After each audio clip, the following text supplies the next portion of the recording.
বগুড়ায় মা হত্যার দায়ে ছেলে গ্রেফতারের ঘটনা নতুন মোড় নিয়েছে।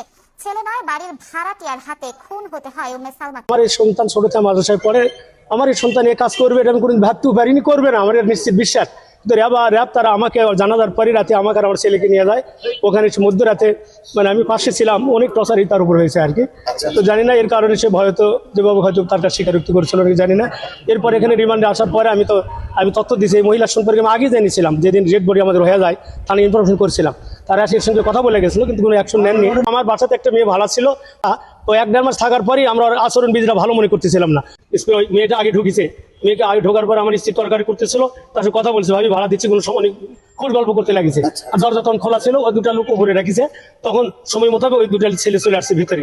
আসার পরে স্প্রে দিছে আমার লাকে, স্প্রে দিলে আমার স্ত্রী অজ্ঞান হয়ে যায়, তখন পিছনে হাত বাঁধা, ওই অবস্থায় মানে জীবন যায়নি, এই অবস্থা থেকে ফ্রিজে রাখিছে, এতটুকু আমি থানার মারফতে